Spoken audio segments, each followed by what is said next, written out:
Hello and welcome. I'm your host, Darshawn McAway. Today we have a special guest. We have J.M. Shaw. She's been on the show before, but she's coming back because she has a new book coming out. It's called The Forsaken Souls. But let's let her tell the story and let me not spoil it for you guys. Without any further ado, J.M. Shaw, how are you doing? Good. Thank you for having me back. No problem. So let's talk about this, The Forsaken Souls, and dive deep into it. Well, I kind of set up a little bit of a introduction to there's different groups of elves. So there's the northern elves, there's the southern elves, and I kind of set that up in the third book.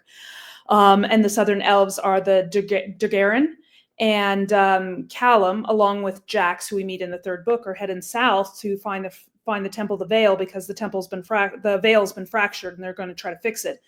And they don't know that they're heading into the enemy territory. And in the meantime, a war is brewing between the two, the northern elves and the southern elves. And Callum and Jax kind of get wrapped up in the middle of it and get taken captive. And then during their captivity, they learn that this is more than just a war about power or territory. It's other things that they want to harvest souls is basically what they're after.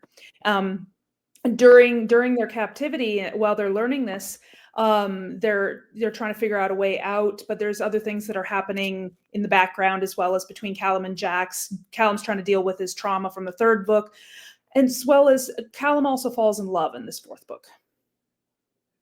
All right, so let me understand this, and this is just coming from a reader consumer perspective. Why write about something or someone consuming souls? Like, where did the theory come from for you? That's If you lose your soul, you lose who you are. You become nothing. In my mind, that would be the most ultimate evil thing that you could do to somebody. Okay. Yeah. Okay, so excuse me. When you were thinking about this book, for those readers who didn't catch one, two, and three, what happened towards the tail end of the third book going into the fourth?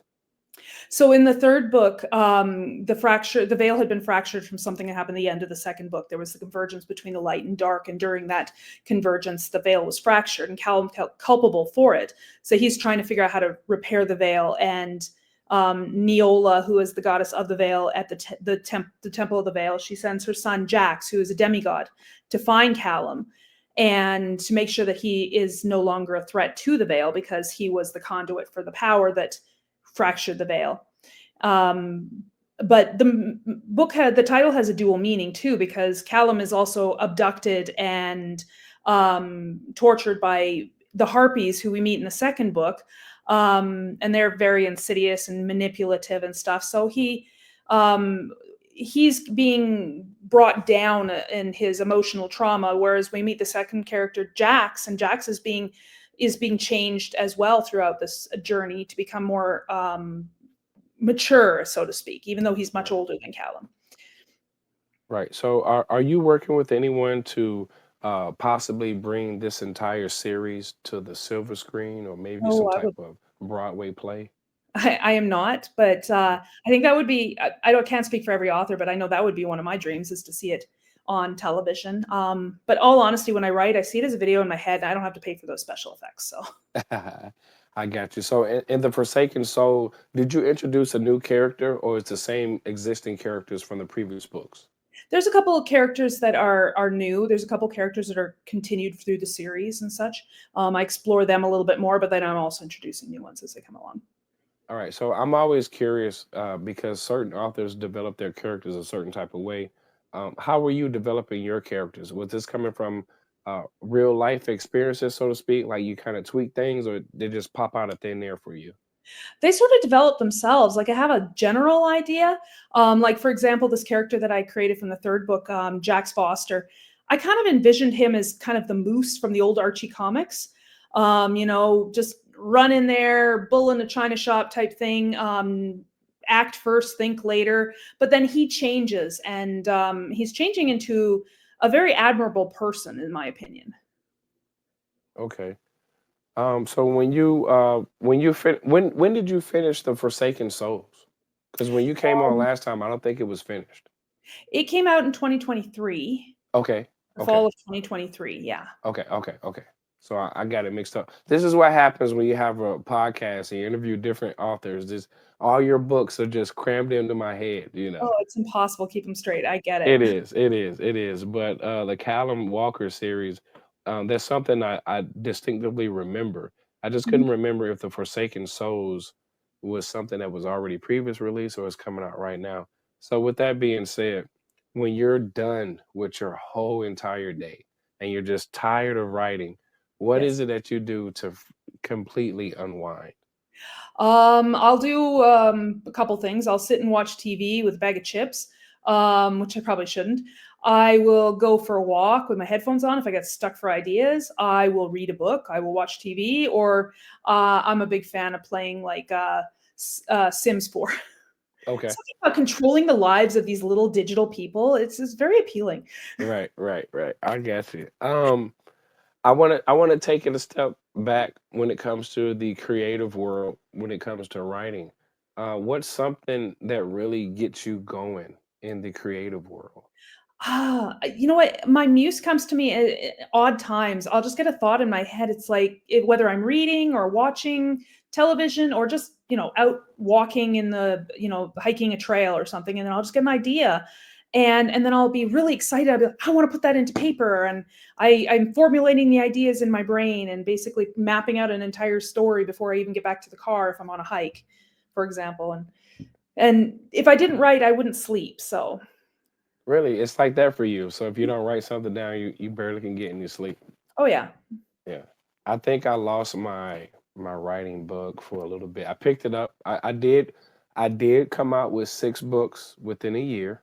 Oh nice. But it hits me in spurts. Like, I have to Yes. be, like, remotely upset, but inspired at the same time Yep. because I'm trying to teach people something, and I'm frustrated because, like, no one's listening to me, so let me just write it down on pen and pad and give it to you guys, you know? Yes.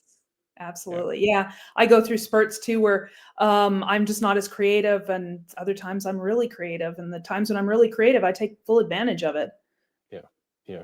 So, aside from the publishing world and your personal life, what is it if you could really imagine your life to be something else? What is it that you really want to do or want to go?